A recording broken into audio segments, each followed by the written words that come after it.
we often we often overlooked how the tech companies start because the stories usually we see are more like, oh, they just have super cool technology and suddenly they success.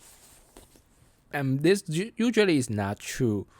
If you ever observe those small startups, you will know, or you've been those one of very small startups, you will know the most difficult part of building a new product, of launching a new product, is to get initial users, to get your first maybe 100 users, and how those big tech companies get their uh, first 100 users. It's actually the story they often not told, and that's the most important thing that you should learn. So today we are going to look at some of the big tech company and how they acquire their first users, first batch of users to be exact. Before we dive in, if you would like to receive more technology analysis videos like this, don't forget to subscribe. Your subscription is my greatest encouragement to make more videos like this. So let's dive right in. Let's just look at the first company that I want to talk about, Tinder, online dating app. I think most people know Tinder is already after it's quite famous. It already has a large user base. But how have you ever thought of how they started in the first? Their strategy. Imagine if you are building a product, building a social like dating app. Even like back to 8 years ago, you build this product and you first launch this product. Who will use? Who will you actually use? Who will be your users? Basically, no one maybe will know that. Maybe no one will use that because it has no network effects.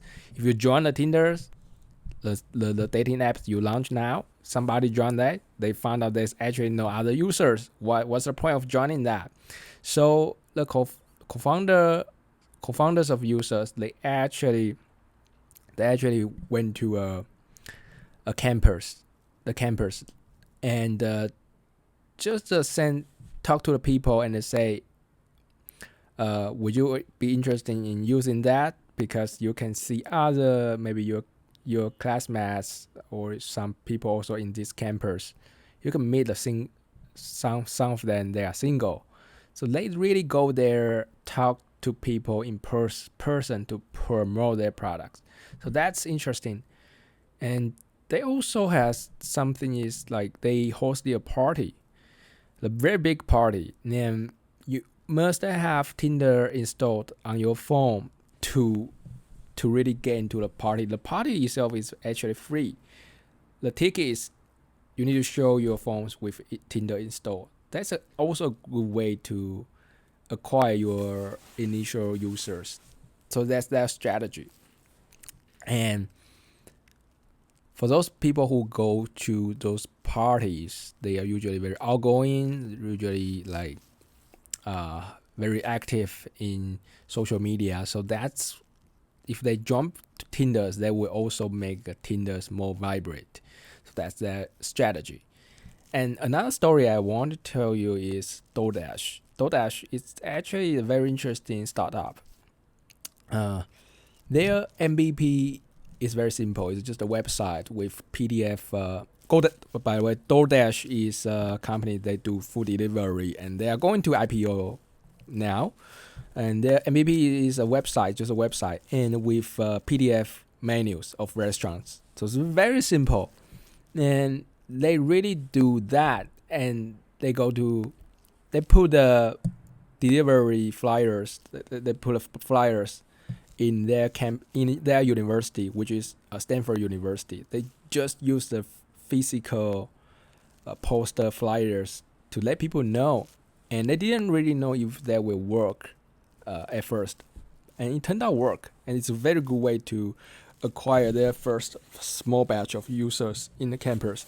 Starting from those offline ways to acquire users, that's what they did, and it's proven to be very effective. And also they tested their first MVP products. If there's no one who actually use that, then that's fine. And if there's someone really cold, then they leave their numbers, right? and the website's URL. Then people were actually using, and it's kind of verify the products. So this is the way they acquire the first users. So these two stories actually at least tell me a lot of things, taught me a lot of things as well. So I hope this will be something useful information for you. And if you would like to receive more technology analysis videos like this, don't forget to subscribe. And if you have any thoughts in the comments, leave in the comment section below. I will reply every of them. And other than that, I will see you next time.